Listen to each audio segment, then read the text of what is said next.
Hello and welcome to And It's Live, the history of the Premier League. We are into 1997-98. Last week we did the whole summer of 97 with the comings and goings, with probably one exception that we'll pick up in this show. But this is the start of that particular season. I'm joined as always by my two good friends and colleagues. Adam Thornton, how are we doing? Yeah, good, thank you. We solved a mystery that we can come to, I guess, in the charity, which was annoying me for more hours than I'd like to admit. But yeah, that's why we're here. We can pose the questions and get the answers. So yeah, looking forward to it. David Edgar, how you doing? I'm good, thank you. Yes, nice to be here. Nice to relive this particular era. The uh, the hangover, I think, after the mid-90s, after Cool Britannia and Britpop, etc. This year and this season, I think, represented a bit of a come down for everybody. Just a collective exhaling of breath and a slightly sickly feeling. It is. I'm going to pick up on the Sky advert, because Sky obviously did an advert every season. I don't even know if they bother to do so, such as their incredible monopoly of all football attention. And I think they always show a lovely little window into just where football is in British society. I think the last one we looked at was Sky desperately trying through Jurgen Klinsmann and Tony Yeboah et al. To show just how cosmopolitan they were in the summer of '94.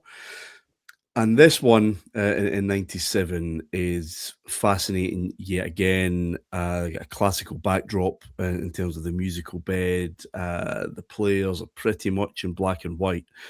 Homoerotic, of course, lots of topless EPL players lifting weights. Not quite in the showers, but there's a sweat on. I think Dean Holdsworth. You can see beads dropping off his hair and nose. So that ticks all those boxes for those who wish to see it. Sean Bean is narrating this one in a kind of train spotting monologue way. It's repetitive. It picks the tempo up pretty nicely, and it's basically saying that football is everything. It's art, it's war, it's love, it's hate, and we don't apologise for it. Our football club is as important as anything else, kind of thing. We know how you feel about it because we feel the same. Everybody is on board with this thing. And David, we talked a few shows ago about the Fast Show and what was his name again? Paul Whitehouse's character, the Julio. Julio Giordano. He was a Julio Giordano. Jordi Brazilian. And the Fast Show again probably tap into something with their John Thompson's Arsenal character, who Roger, the nouveau football fan, who turns up and doesn't know what's going on, has to ask questions. So from the upper middle classes getting drawn into the Premier League, that's the thing. Also at a time where fans of lower league clubs are starting to see attendances disappear, or if kids are there, they have Manchester United or Newcastle United or Liverpool shirts or whomever, because this is, well, I can get to it, but once I can get to where the action really is, once I can afford to, travel or get a ticket or whatever, I'll make do with watching all of this on the television in the meantime.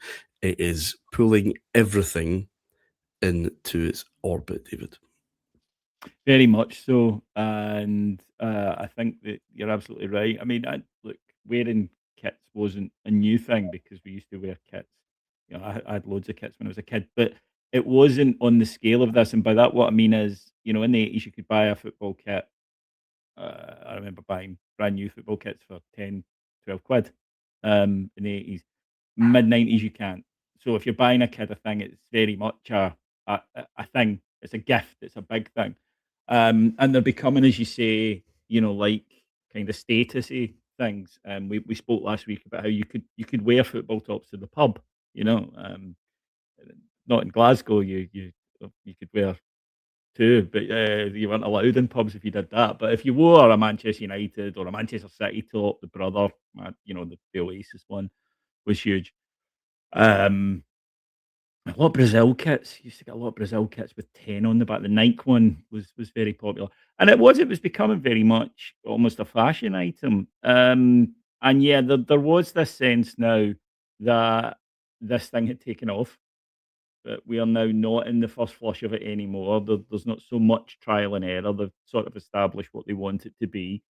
And it is so incredibly glamorous. We have touched on this, and I urge people who maybe seen this for the first time to go back and watch previous episodes, where the players coming in are so much more glamorous. You're not, the big money isn't getting spent on Paul Whitehurst anymore. It's being spent on Gianfranco Zola and Tony Yeboah, Jimmy Floyd Hasselbank, etc. So the level of glamour has gone up and gone through the roof.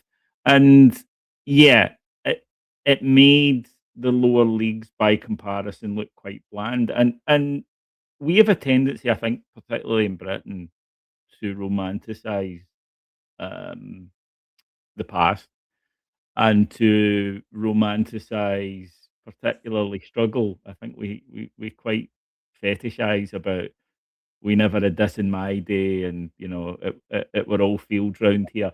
And I think that it's often at odds with what was the lived experience at the time, because we filter when we call in nostalgia, we filter what we don't need, and we keep only the bits that we want, which are the positive things. But if you were attending games at these lower league stadia, which were outmoded, the facilities were not good. It really isn't that much fun to ask where the toilets are in the ground and be shown into what is effectively a wall that has never been cleaned, and we've all experienced that, particularly at Scottish lower league ground. So kids are going, they're watching on TV. These stadiums are coming, and remember, the stadiums look space age, right? When they were being thrown. It's easy to say now in this era that everybody has one, but they didn't. And these huge stadiums are going up, and there's the merchandise and everything about it is so new and shiny and exciting. And you want to take your kid to Gig Lane, right, where it's cold and they get wet, and the only food on sale wouldn't pass the health inspection. And that's not a dig. I'm obviously being a bit facetious there, but it is hard to market against that. And I think that what you start to see then is this hardening, and we all recognise it now, of that isn't proper football. That's a tourist league. The term tourist league is not new. The term tourist league is speaking about phrases. That's not real fans. If you support these clubs, not real fans. And what I find really interesting, Martin, is it's round about this time that you start to get things like Manchester United fans, where they all come from London, right? As a dig against them. So you get like the Manx supporters really begin to start almost bristling against that themselves. Liverpool supporters really bristling, that they're not Scousers. And it begins then to get this. I think it's the really early signs of this sort of fissure that still runs now in supporters of established Premier League clubs, which is who is a real fan and who isn't. And I think, the current term for it is heritage fan versus, incoming. But I suppose that's a logical conclusion of a league that was built because we don't market this product well. And, when you're starting off with that point, this product could be more valuable, then you're going to do new things. You're going to have to do new things. And a logical conclusion of that is that the people you attract in are going to be resented by the people who were already there. I think, the first 5 years, I think it's so novel and exciting that it doesn't really come to the core. But this is the first you start to sense a bit of disillusionment, even within the fan bases of the clubs. A theme we'll touch on, I'm sure, again. Adam, one team that we maybe overlooked last week was Blackburn Rovers. We talked about the players incoming and outgoing and the sense of maybe downsizing their ambition. But we didn't touch on the managerial change. Sven-Göran Eriksson was very close to picking up that vacant job. But it was Roy Hodgson who it's still very highly thought of within England, despite having done nothing in England at this time. He kind of guided Switzerland to a very respectable position within international football, certainly the World Cup in '94. He had gone to Serie A. I enjoyed a huge amount of joy at Inter, but who was around this particular time. So he came to Blackburn, I think, with a reputation of respect and credit, but still question marks about, well, who is he? What can he do in his actual native land? A good start, which we'll get into in a moment. Really good start, yeah. I think that there's a little bit of Stuart Baxter vibes for Roy Hodgson. I think for me before he comes back to the UK, like you mentioned, he'd pretty much been managing in Sweden, Switzerland, and Italy for the best part of 20 years at this point. So it was a little bit strange, and I liken it. Obviously, one of the comparisons is when Graham Potter appeared in Sweden. It's a bit like, still you're English and you're over there and you've not been here yet. That's a bit weird. So kind of liken it to that. Obviously, Roy Hodgson now has had several, or did have several, Premier League jobs, and it's maybe something that people aren't really as widely associating with now, given how long his career's been. But certainly at that time, I remember it was a bit strange. Again, you do that thing where obviously Wikipedia's not about, but you're reading about it and you're like, oh, he was the Inter Milan manager, and oh yeah, he was at the World Cup, and then you look further back and you're like, that's a strange career so far for someone who, and again, wasn't a great player. Was at Crystal Palace, I think, and didn't really make any appearances. So it's one of those things. It's almost like it's definitely an odd career journey, but you have to say, great start at Blackburn this season. Just comes in and I think it's organisation is obviously the big thing, but you've got Chris Sutton playing well, Kevin Gallagher scoring lots of goals in the early years, and it felt a bit more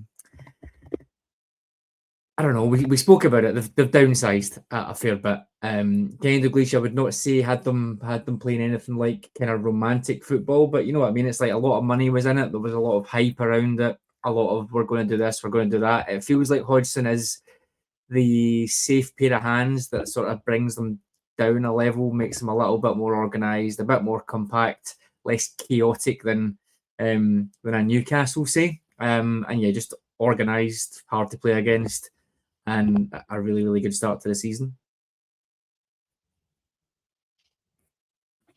Yeah, it was. And Sutton is still, I guess, a key part of that. Kevin Gallagher making a bit of a resurgence. David, very much at the tail end of his career by this point. And the new boy, Martin Dahlin, he scored at Anfield in a 1-1 win. They're unbeaten throughout August, top of the league, and scoring quite a few goals. I mean, they battered Villa 4-0 away. Sheffield Wednesday were beaten 7-2 at Ewood Park.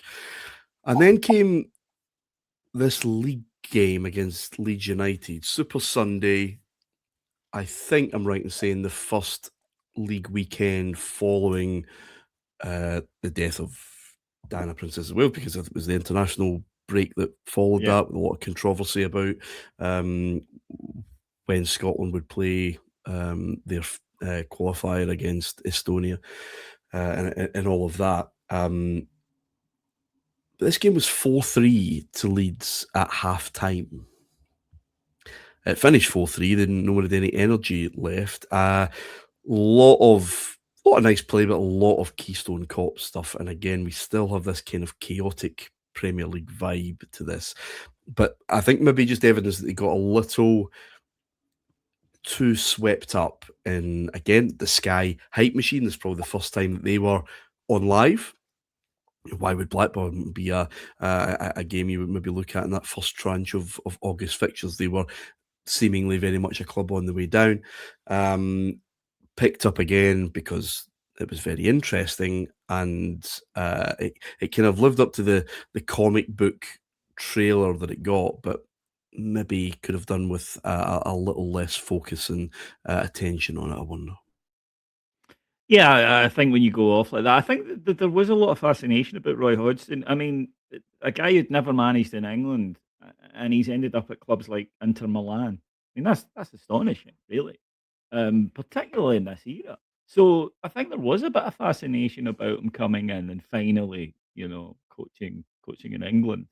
And there were some good players there. Kevin Gallagher as well. His renaissance wasn't simply at Blackburn. He'd forced his way in as Scotland's #1 striker. In fact, I'm pretty sure he scored the goal that took Scotland directly to that World Cup and avoided the playoff.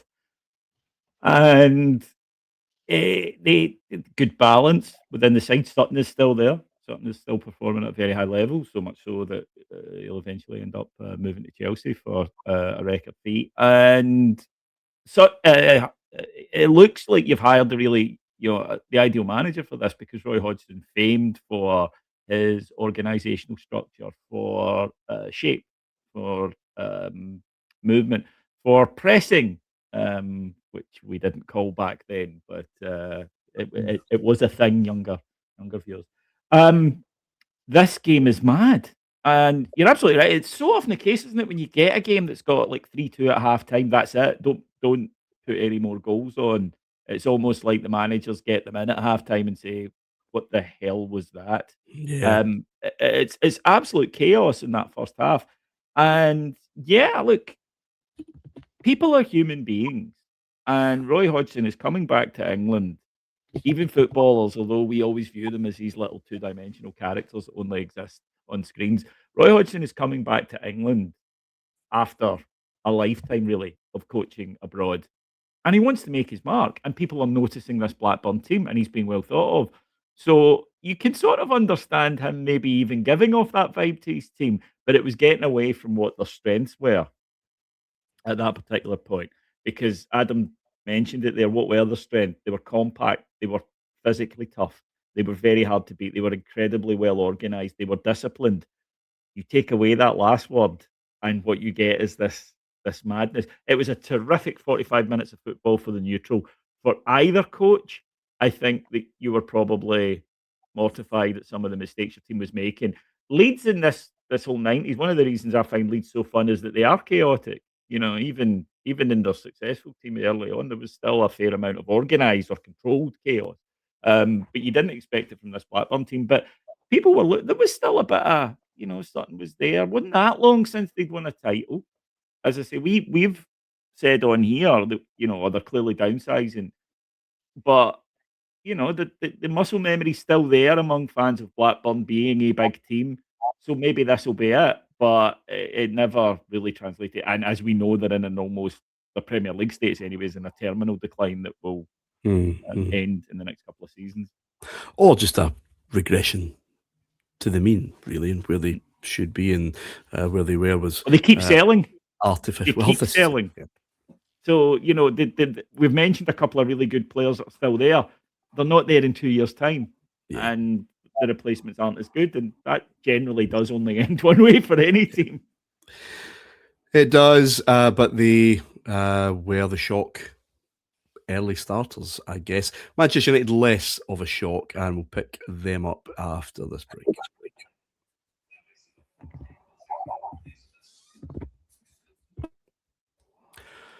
Welcome back to And It's Live. This is 97-98 in our history of the Premier League.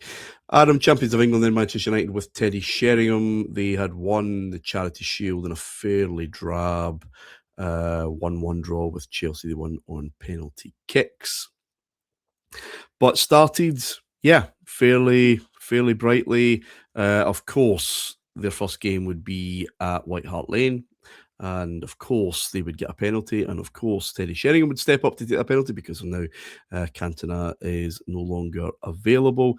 And he misses. But they do find 2 goals late on to kick things off quite nicely. They follow up with some solid performances. And get into September, very much on Blackburn's heels. And I guess we become kind of used to, Adam, if there's going to be a challenge to United, then they have to have that slow start, but no huge sign of coming in those early games in August anyway. No, I think we said last week Sheringham probably replace the role that Cantona does, but absolutely does not replace his aura or his impact on the team. And I think missing that penalty first up is maybe just a little nice summation of that. They do start well, and I think you're right. We're looking for someone to come and keep the pace. Maybe not at the start of the season, but keep the pace overall. Never really believed that it would be Blackburn. I have to say, it was more of that's a surprise that they're looking okay rather than absolutely terrible. The early games, early weeks are great for United. I think there's a few in there that you might be a little bit disappointed about. Drawn at Leicester, drawn at Bolton, but I think once they get into sort of end of September and they get their first defeat, I think that game could have been quite an important moment in the season, which I'm sure we'll come on to. So yeah, pretty okay. Great header from Ronnie Johnson in the Charity Shield. That was probably the only. Hughes' goal, to be fair, was pretty good coming out of the back post as well, but Johnson's was a proper bullet. So 2 good goals in a pretty drab game, like you said. Di Matteo skying that penalty over the bar just 3 months after he had won at that end as well. Was a nice little story if you're not a Chelsea fan. But yeah, a bit of a procession, not really even conceding goals. The first 5 or 6 games of the season, I think they've got clean sheets up until the West Ham game. So yeah, it's looking fine, and they are hot on Blackburn's heels, like you said. Yeah, well, let's look at the game in which they do lose for the first time. It's at Leeds United. Again, we've talked about how dangerous Leeds are under George Graham at this point in time. A home game against United needs no firing up. Leeds United win 1-0, David Weatherall header. But for all that we're going to talk about later in this episode and over the next few weeks about how Arsenal win this title and the impact of Wenger and Overmars and Anelka and what that does to Bergkamp and what Petit gives to Vieira and all of these things, Roy Keane is injured. He's out for the rest of the season.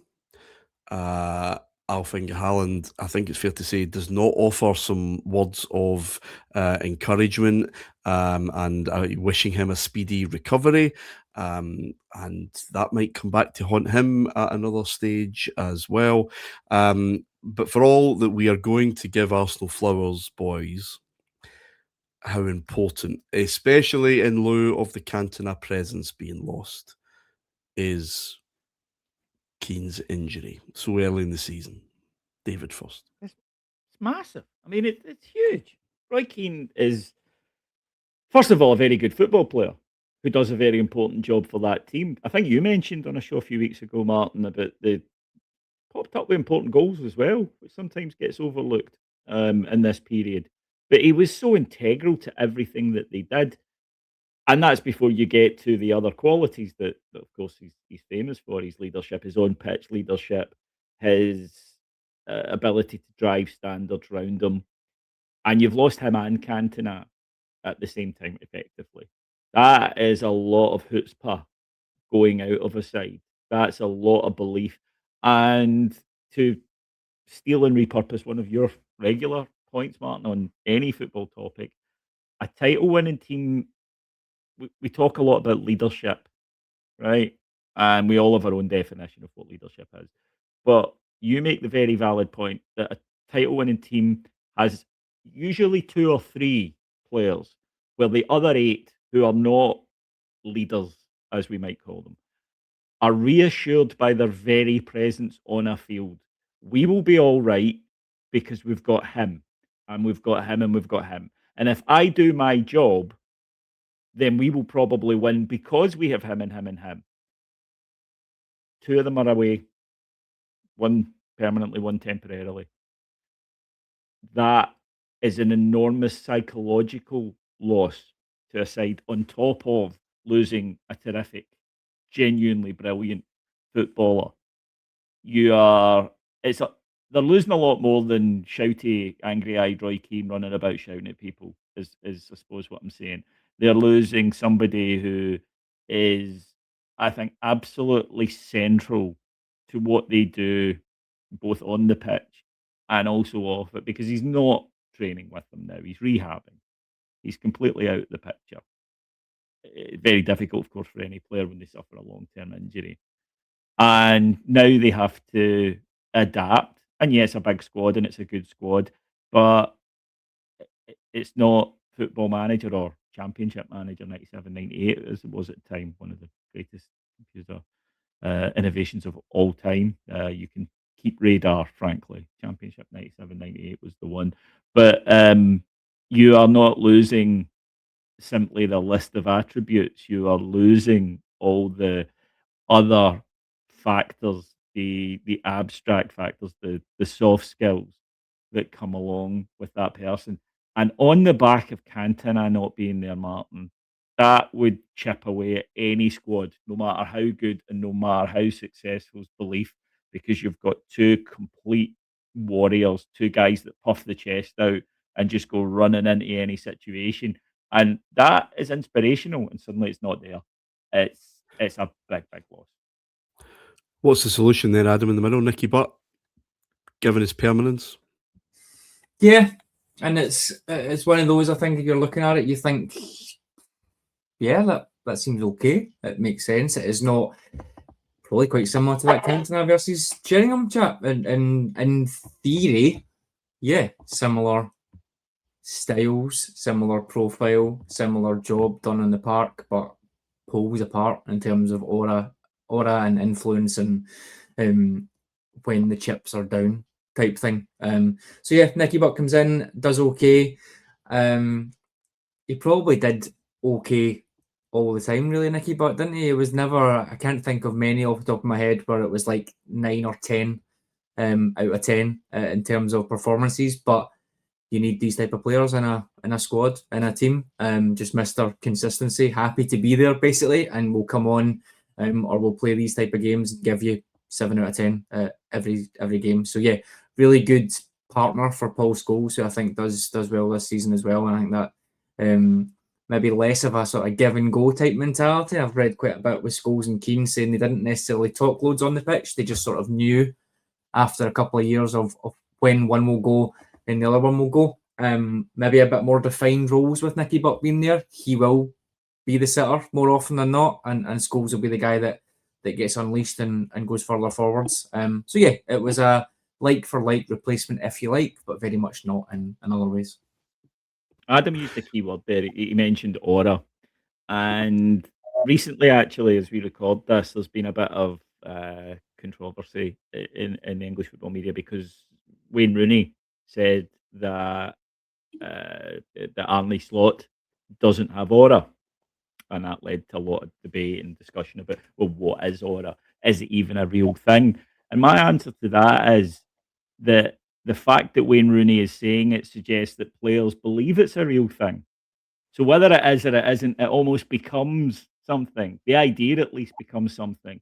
And Adam's absolutely right. Nicky Butt's an excellent replacement. Absolutely great. Not as good.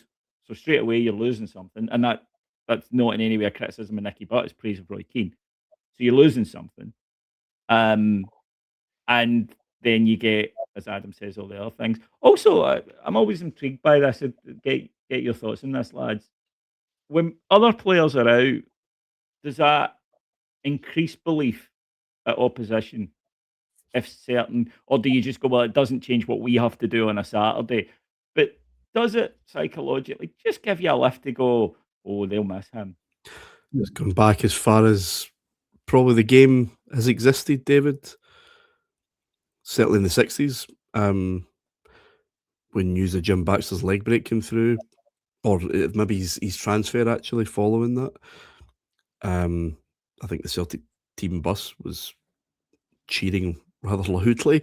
The players understand the impact that other players who are maybe just that bit special or have an invented aura, perceived aura, whatever you want to call it, it's there.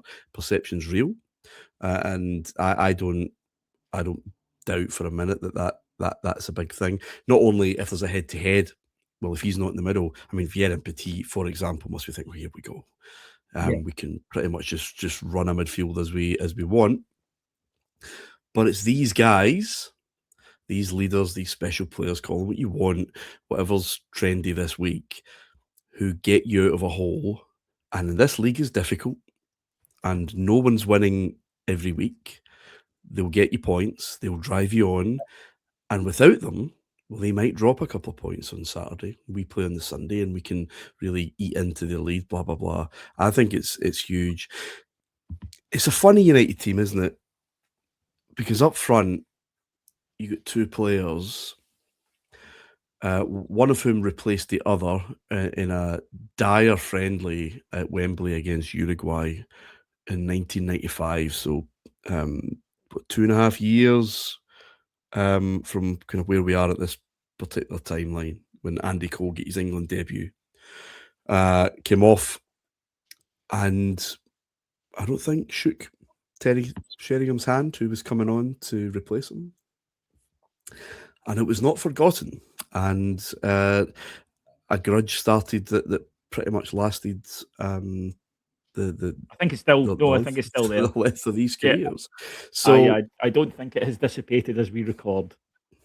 and yet on the pitch together, they still seem to do their job. They still seem to celebrate, and it's such a weird dynamic, Adam, that two human beings who really dislike one another can still function. It's going to get maybe settled in a way that Ferguson next summer has two combinations that he can use with the introduction of Dwight York. But you know, a lot of the season's reliant on Cole and Sheringham, and you can maybe argue to what extent, you know, how good they are. Should they have got more goals? Did they need to get more goals? But they were still scoring plenty. Yeah, they were, and I think colour me surprised that Andrew Cole is falling out with someone. That is a big shock. But yeah, I think you've nailed it. It's easy to say, or the professionals, they can just get on with it. But particularly, I think, given how testosterone fueled football is as well, and dressing rooms and all that, it's not as easy. It's not the most professional of environments at this time. So yeah, I think it is testament against the manager, isn't it? I wonder if wonder how bad it got, because we know the manager is able to, or is happy to bend his iron fist when it suits him. With Cantona as an example, maybe even with Beckham in the couple of years that are coming up. I wonder how bad that got, because I can imagine Sheringham being his guy, almost filling that Cantona role again, and this is the experienced head in there, whatever situation arises with him and Cole. I wonder how bad it got, but these are the things, I guess, that you never really know. And I totally agree when York comes in. I think that the next summer is a huge one anyway, because the two things that they needed, centre half and centre forwards, they more than nail that summer. It is a weird old season, I think, with Keane not being there as well. It undoubtedly has an impact, and we're going to have that post-Cantona hangover anyway. I know we'll come on to it later, but it's maybe worth just sort of setting it up for the season. Now, I was a little bit surprised in my head. I thought this was maybe a little bit more of, I don't want to say procession for Arsenal, because that I never really thought it was. But thinking back on it, and you think of this season just instantly, you think Anelka absolutely dominating it, and therefore it must have been pretty straightforward. But United are first up until the middle of April, if not the end of April, and we're all season. So again, it's funny how things change in your head, and you just think these 5 seasons have been basically a procession for United, and then it switched. But as always, it's not really the case. No, a very famous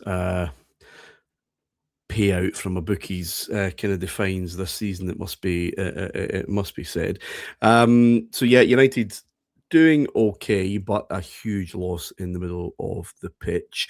A couple of other things, I guess, then before we take a break and then look at Arsenal.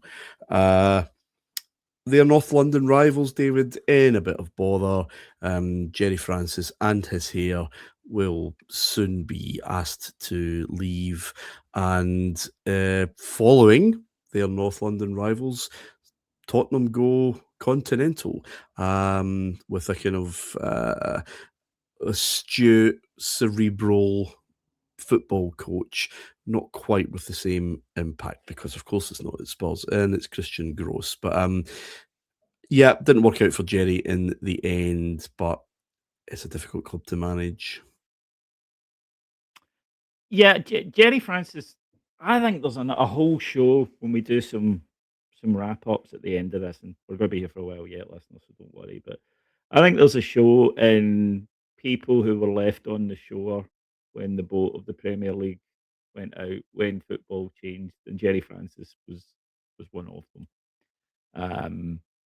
That he had been a very, very good traditional British coach, and then football evolved and it evolved past him, and he's not alone here. This is not, if it's sounding like a massive criticism, I can't recall another era really.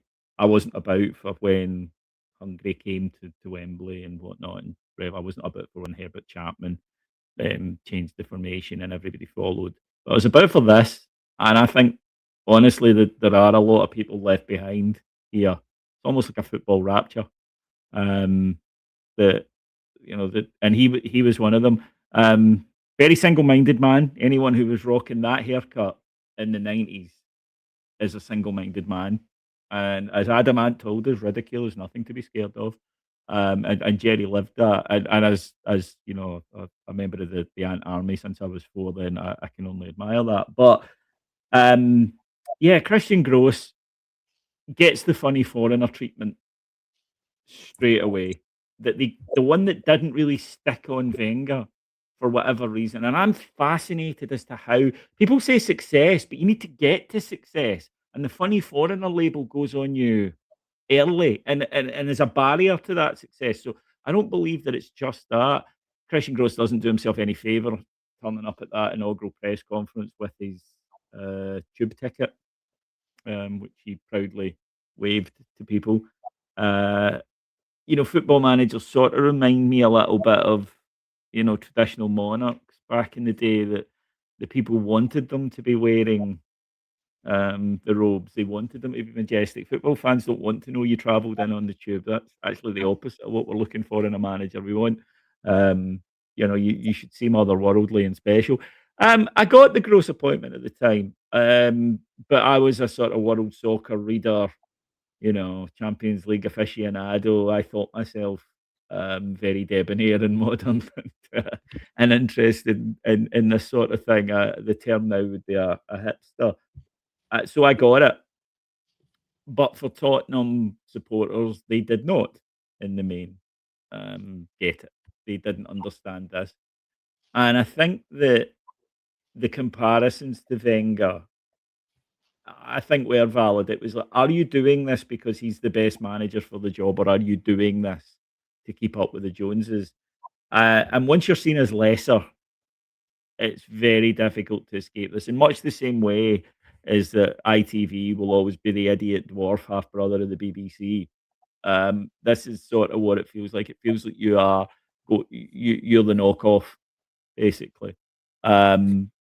I think these days someone like Gross being appointed based on what he had done wouldn't raise as many eyebrows, but my goodness, it raised a few this summer. I'd love to see it. I would love to see the.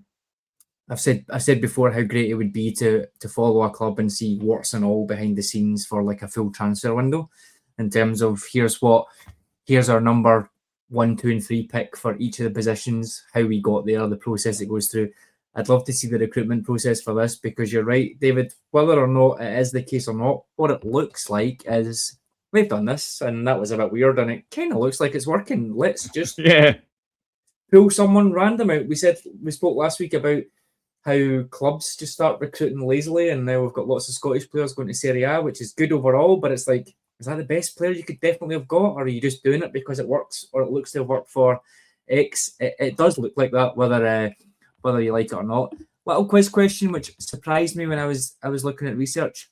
Caretaker manager between Jerry Francis and Christian Gross. Any ideas who it was? No. I think Spurs legend. Is that a Spurs legend, or am I way off? It's not a Spurs legend, no. I thought I couldn't remember them having one. I thought he was straight in. Well, I don't know if there was a game. It must have been a game because he's listed, but it was Chris Hughton. It does say it's literally 2 days, but whether or not he made I know for a fact you're correct, because when we're recording this in spring 2026, Chris Hughton is being considered. By the time this is released, he's being considered, and they did say this would be his third spell as Tottenham manager, and I could only remember one. So I think Adam is spot on here. And the more things change, the more they stay the same. Chris Hughton might be coming back to take the same role 30 years later. I love this. But I feel like I didn't remember the second role that would have been, which is obviously the season after, even though it's 6 games. But he feels like he's 10 years before he should be about. Obviously, a manager, yeah. I remember when he did the interim, and then he got the gig, obviously. But yeah, when I was looking through, I was like, oh wow. And I was thinking, is that another Chris Hughton? But no, it was him. Big Ron's back on a caretaker basis. David Pleat binned at Sheffield Wednesday. They were getting some heavy doings at the start of that season, big numbers. So yeah, Big Ron, not on. I think it was very clear actually that this was not a permanent kind of basis from either side. Actually, potentially fairly controversial given how he left Sheffield Wednesday back 91 maybe. Did he jump ship and move to Villa? But yeah, that's November was a time when English clubs would start to get a little bit tasty with that kind of thing. The other thing I want to talk about before we take that break, Adam, and it's just really for you, we're talking about Sheringham and Cole there. I think Sheringham got 15 goals, Cole maybe 9 or maybe the other way about, and 24 between them. It's not a big season for the big goal scorers, nor is next season. And I wonder what's happening here. You go back to 92-93, Cole gets 22, he gets 34 the next season, Shearer gets 34 the next season, Shearer 31 the next season, 25 the next season. So absolutely in the 20s, some in the 30s. This year it will be shared by 3 players. Owen, I think Dion Dublin, Chris Sutton, 18. Owen will share it again with York and someone else next season, maybe Jimmy Floyd, can't remember, 18 again, before Kevin Phillips goes back with a 30, and then we're kind of back into those numbers. I do wonder what that says about this season, next season, about maybe spreading the load, that relying on your talisman maybe isn't the best planning. Yeah, and I think it's maybe all part of the same thing that we've spoken about, with these new roles being introduced and the lines being blurred, and indeed playing between the lines quite a bit. The roles of attackers are changing quite a bit. We're moving away from partnerships. I think certainly in the next half a decade or so, strike two players playing up front is a bit of a non-event. I think by certainly the early 2000s, and obviously as that decade goes, it becomes less and less frequent. So it's maybe just that happening, but it's an interesting one. I hadn't picked up on it, but yeah, if you think about it as a logical thing, you've got quite a few teams still playing with 2 strikers, but as we've said, Zola, Cantona, everyone's trying to find that player. Therefore, there are going to be less strikers playing and scoring goals. You would naturally think that, okay, that means that the striker that is playing would end up scoring lots of goals, but it's that flexibility piece. And I think Arsenal are a really, really good example of that. You've got Bergkamp, who is not pulling up trees this season in terms of actual numbers, but the control he's given the team, the way that he can mesh that defence with the attack. You've got Mark Overmars, again, not a hugely high-scoring winger, but is able to contribute so that he becomes a net positive on the attack, and it is that sharing the load piece. So maybe it's something like that. We can dig into maybe next couple of shows and see anything deeper from a tactical point of view. Maybe it is just that. It's just that evolution happening.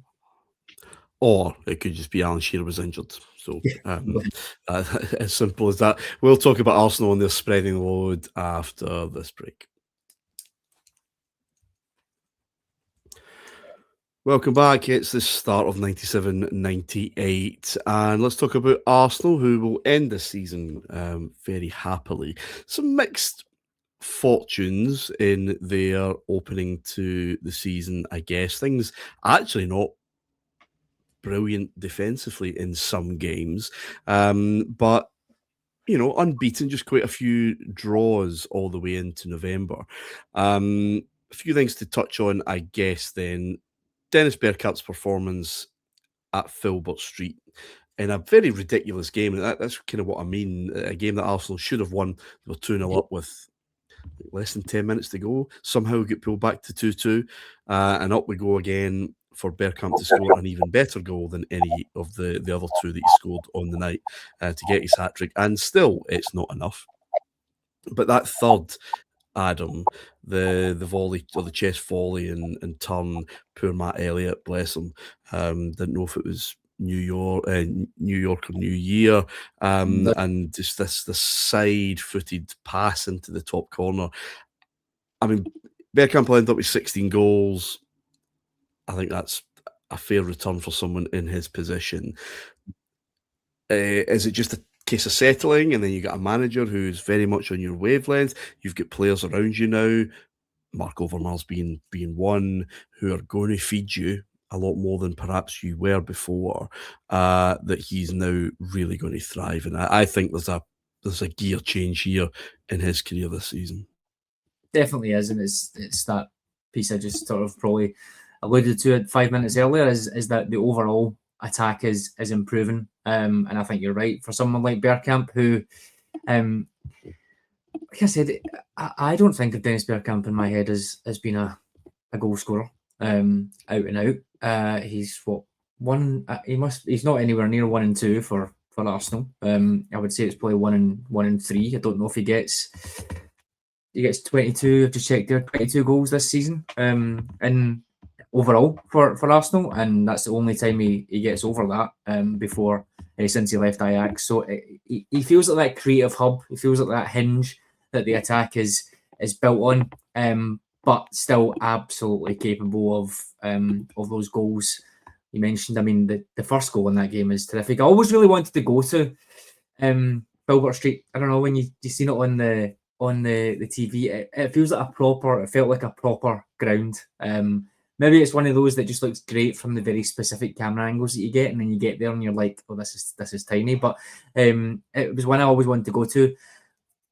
I don't want to be that guy who says that this is better than the Newcastle goal, the last one, but it's up there. It's certainly up there. I like the way that he, obviously the spin in the Newcastle goal is terrific, but the way he takes this one down, the little chip, and then the finish, the way that he opens his foot up so quickly to just get enough purchase on it to go past the keeper, I think it's a great finish, and this was a great game to watch. So yeah, I think he's I would always describe Bergkamp as being more about mental power than sort of physical power, or being the quickest, or being anything like that. And I think these 3 goals are such a good combination of all of it, that he was terrific in this game, and it's one of the best hat tricks I've seen for sure. Yeah, an absolute famous one. David, his striking colleague, Ian Wright, would remember the 4-1 defeat of Bolton at Highbury. His memory not brilliant though, because he was on to beat Cliff Baston's goal scoring record for Arsenal, and he had a Nike t-shirt all set up for his 179. He scored 2 that day, one of which of course equaled the record, and his second moved it on to the new level. But bless him, he forgot that equaling it wasn't quite the same, and 179 just did it. Didn't quite work. Thankfully, my goodness, how embarrassing would that been to have to wait for that moment to happen. Thankfully, it came a few minutes later. But Arsenal purring just nicely behind some of the other pace setters, mainly because of some of these draws. But they've got some firepower here. Yeah, they do. And I think Adam had mentioned earlier in the season about the emergence of some of the Arsenal players, Anelka, obviously in particular, exciting. Bergkamp was one of these footballers that I think, unless you are a Tottenham Hotspur fan, I've never met, a supporter who didn't just appreciate the way he played football. There are some players who you love because they play like we did as kids, and they are the embodiment of what we would like to be. There are some guys that you never could have been. You love them anyway, but they're almost like a gift that's been chiseled out of marble in Mount Olympus and given to us. And Bergkamp's that. He's the latter category. That goal against Newcastle, the great debate about does he mean the touch? I've always thought that's irrelevant, because if he means the touch, it's genius. If he doesn't mean the touch, his reaction speed Aye. Yeah. is so quick that it's still genius, to be able to then adapt as quickly as he does. So I've never bothered about that. But yeah, the front player looked quite intimidating. I think the thing with Arsenal that struck me earlier in the season though was the power. And by that I don't mean what you might term physical British power of they're a group of big lads, and without again in any way denigrating the particular side, the way that Blackburn had looked at and thought that's a strong team. I thought it was a strong team. Sorry. Just to re-emphasise, I think the point you're making, they played Barnsley, I think, at Highbury, 1-5-0. Everybody was beating Barnsley. But there's a tackle on Vieira, or an attempted tackle on Vieira from a Barnsley midfielder. Forgive me, I can't remember the name, but it's very much an English tackle. Could even have 2 feet off the ground. I mean, it's just have a bit of this. He bounces off him. Vieira just continues, controls the ball, and then sets up a second Arsenal goal. And I think they did embody something absolutely that was maybe the future. Yep. Not just technical players, not just gifted players, but absolute athletes as well. I was used to, if you like, that raw physicality that a team like Blackburn had, where they had big guys, they played direct and fast agricultural. Sorry, but it was football. Suddenly you've got these guys that are athletes, right? And in all that sense of the word, they are huge, right? They're physically imposing people, but it's a different type of big. It's muscle, it's definition, but they're quick. They're massive and they're quick and they're strong. And all these British cliches of, well, I'm going to leave one, or they don't care. As you mentioned, they're the very phrase, they bounce off them. And I was really taken, I think, by this quite exhilarating, when you watch them, mix of strength, speed, ability, resoluteness, or resolution, I should more accurately say, and relentlessness of the side. And I just thought this was different, and I just felt there was something to it. Now, in case anybody thinks I'm saying that this Arsenal team was, it was all that it wasn't. I mean, there were thrilling footballers on that side. You had Dennis Bergkamp, you had Ian Wright, you had Nicolas Anelka, you had Mark Overmars, right, who were wonderful, proper technical footballers to watch. But you then also had this mix of, the back four, what I'd call traditional strength, the midfield, though, and it all amounts to this mixture of that they could bludgeon a side if they had to do that. They could win a battle if they had to do that, but they could outplay a side, and it will culminate in the side, I think, the Invincibles, where it didn't really matter how you got at them, because they were able to compete in most areas of combat. But I remember, very early in the season being really taken by the midfield and just how dominant it looked in all aspects of the game. And then when you marry that to the back four, which, as you say, takes a wee while, but then once everybody's aware of their role, becomes very, very mean indeed. And then the gifts that they had up front, it's a special side, and it did feel like the future. I think it also helps when the recruitment is just so perfect as well. Like, it's like we said, it's a really weird situation where they have this great back five, and then they basically just go and bolt on an attack to it, and it works. Like, every one of those players comes in, and I think the only one really is Ray Parlour, I guess, out of the front 5 or 6. Obviously, Bergkamp has been there a while, but I kind of associate Bergkamp more with Wenger, obviously, than you would before. But Overmars, Petit, Vieira, Henry coming in, Bergkamp. It's basically we need this. We need a player for this role. Bang, there he is, ready to go, 100%. So it does just feel like the most simplistic form of excellent recruitment that you can get. So in a way, I'm kind of not surprised about it. But yeah, I love the midfield too. We spoke about that Keane and Scholes combination. And I think Petit and Vieira is just a terrific combination as well. Again, not really sure whether who's the attacker, who's the defender. We can do a little bit of both, and it's probably a bit of a throwback, really, if you can get a throwback when I'm 10 or 11 years old when I'm watching these games. But it is in a era now where it's a bit more systems and structure and things. They just had 2 really, really good players in there that could do a little bit of everything, and I think you see that. For me, Patrick Vieira was Brian Robson for the 90s.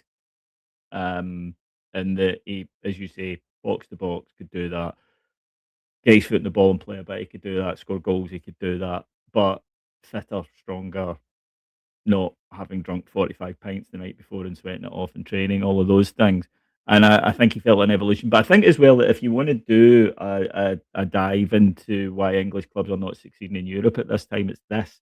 It's these guys now are technically better than you, but they are as strong. And the thing that had sustained a lot of the British sides' success throughout the 80s is they would come up against teams who were technically, maybe with the exception of those Liverpool sides, they would come up against European sides who they were technically better, and they would batter them. And I go back to, I think I mentioned before in the show, Everton Bayern Munich, 1985 at Goodison Park, where Everton kicked the living shit out of them. You know, there's like broken noses flying about and whatnot, and it's the physical. They cannot handle the physical aspect of that side. They can now. They are big, strong lads, and they can run all day, and they are technically better. And you can kind of see, and it's why it takes these guys coming into England, I think, to teach them that almost that it's not enough now.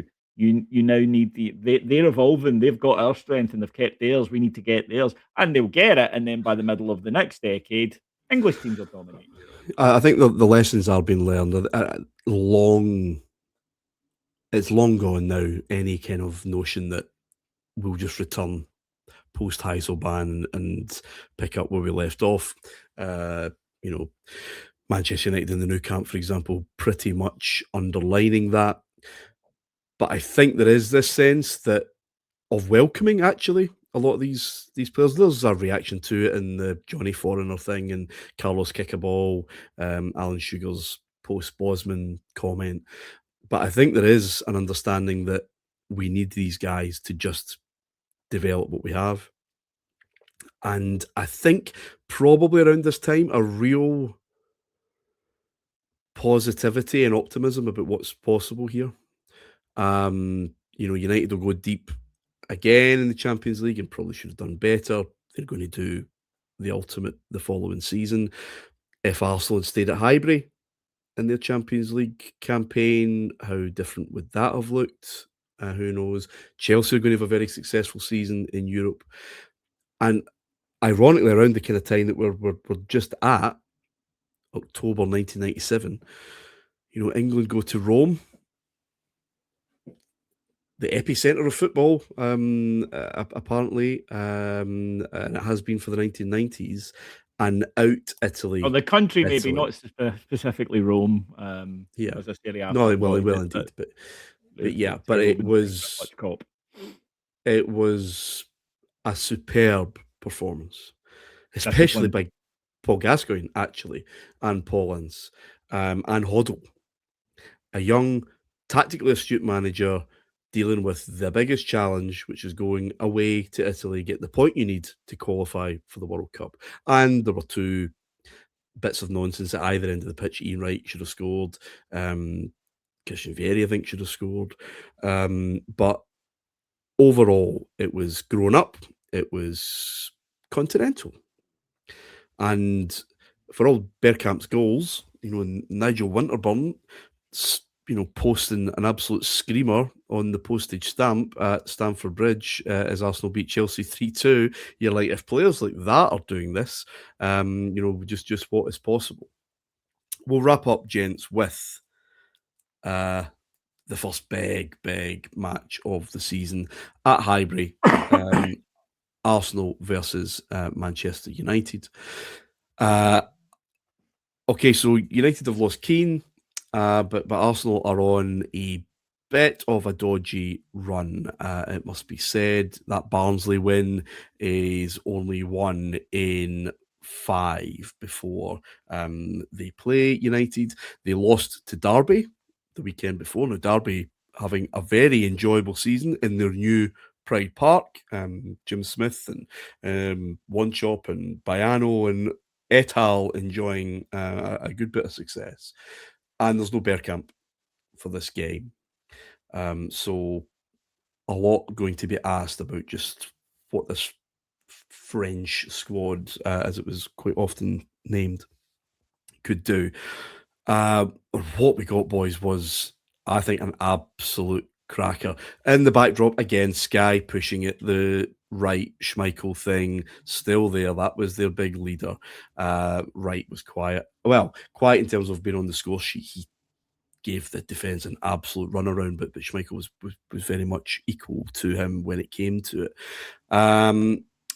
And Bergkamp's replacement that day was the young French striker that Arsenal brought in at the end of last season, and he'd featured now and again, which of course was Nicolas Anelka. And Adam, this wasn't the kind of Nicolas Anelka goal that I think we would come to maybe be a lot more familiar with, that blistering pace and run. I think Overmars had tried a shot, it got smothered, and Anelka has the ball just on the edge of the box.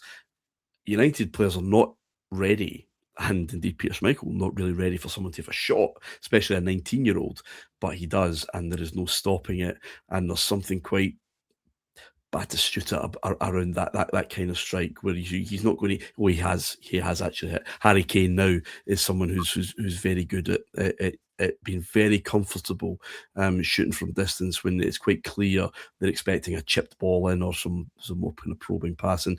And if that was a nice goal, Adam, what Patrick Vieira does a few minutes later rips the absolute head off it. It is a sensational start. It is. I think you're right. Where Anelka takes one touch to get it out his feet, and then it's maybe even expecting him to curl it in the way that Bergkamp had curled it in the Leicester game, the first one. But he kind of gives the keeper the eyes, I guess, and the amount of power he generates from not very much is incredible. And then the Vieira one, it's like a looping, swooping lob over the keeper. Two great goals. The interesting thing I think about this game for me is you spoke about Arsenal's run going into it.